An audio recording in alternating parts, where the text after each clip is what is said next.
Okay, if we're going to go ahead and install the net, I just picked that up on Amazon. That's 120 millimeter net. And I finished my frame. It's all done. A couple of things you want to watch out for as we do this. If you look at the pattern, I'll show you from the bottom, there's a pattern in the bottom of the net. If you trace that pattern to the edge, you want to make sure that you do that, that you put that straight in the bottom of the net. So I'm just going to go ahead, go on up it. Right there is the center of the net. So I'm going to go ahead and clamp that on. If I put it right there, if I clamp it here and over here, I now have the net centered on that pattern. Now, if I do the same thing going up to the other side, right here is the center of that one. So I'm just going to eyeball straight down my handle to determine that this is the center drilled hole coming the other way. If I do that now, my net is straight, lined with the holes. So I'm going to go ahead and put a couple of other clamps on it. These don't really matter other than the fact that they're just simply there to hold things together.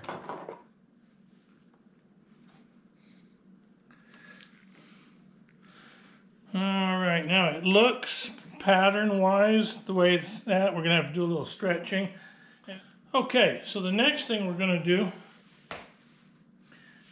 is we're going to take some cord to lace it on. And there again, I went and picked up some of this. It's made specifically for making nets. I like the black color. So we're going to go ahead and put that.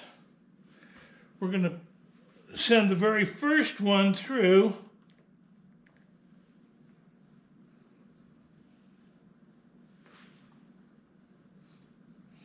My first hole. And I know I need to tie it on right in this position. So if I get that clamp out of the way.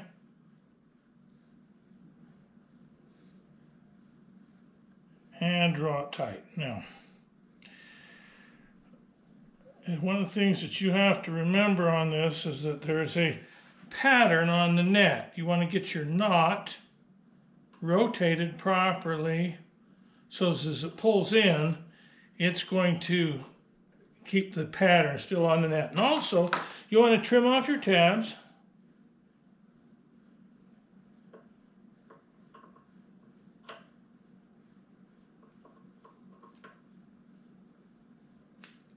And because this is a braided cord, you want to make sure, and it's polyester, so you're going to want to make sure that you hit the end of that with a little bit of heat so that it doesn't unfray, because I'll guarantee you it will if you don't.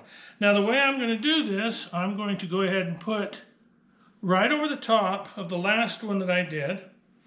And now you're going to ask, okay, how much line do you need? How much of the string do you need to go all the way around it? I'm 6 foot tall, so I just two big old long strands of myself plus an extra foot. So that's about 13 feet roughly. All right, now I've got a needle that's made specifically for this type of material. It's got a great big eye and it's got a blunted point. I'm going to feed a bunch of that through there.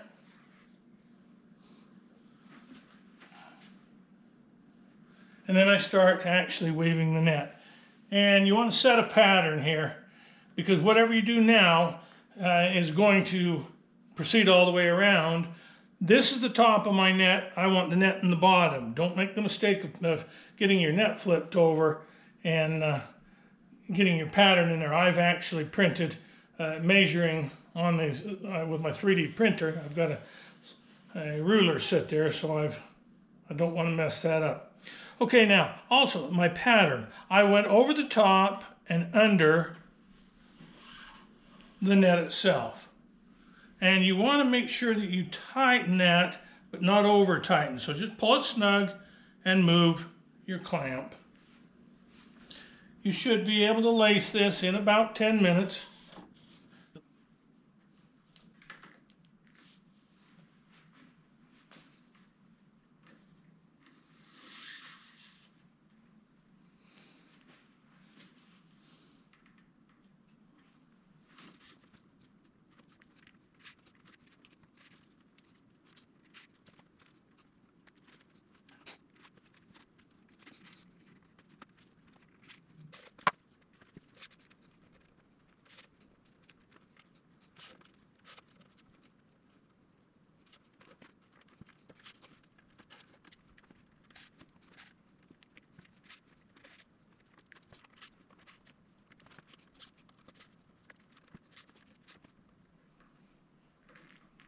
Now as you approach the middle, you notice that I'm pretty good as far as slack goes.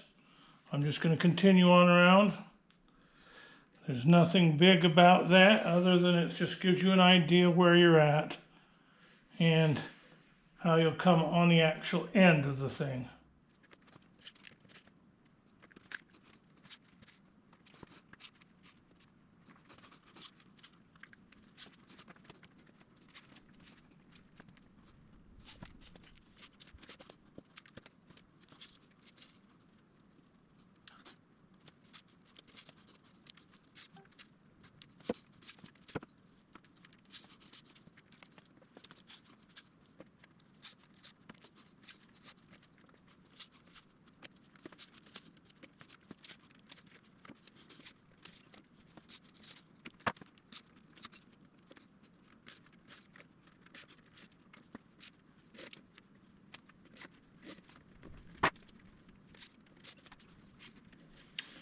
Okay, now you see as I've come down to the last stitch here,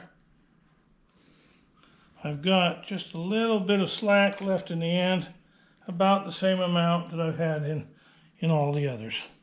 But the last stitch is a little bit different. Okay, so now on this last stitch, we just come back up through on the other one. I'm going to go back down through the last previous one. And I follow the same pattern. I want to go over the top and come back up through on the bottom so that I capture it and it holds it in. Then I'm going to do the same thing on the previous hole.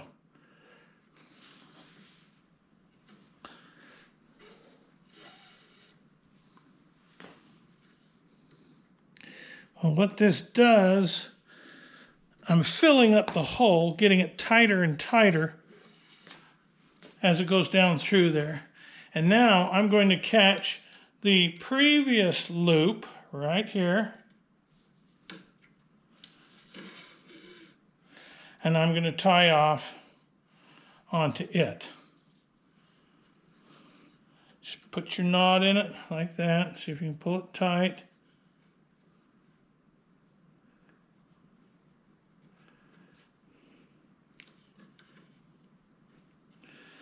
And do another loop on it for good measure.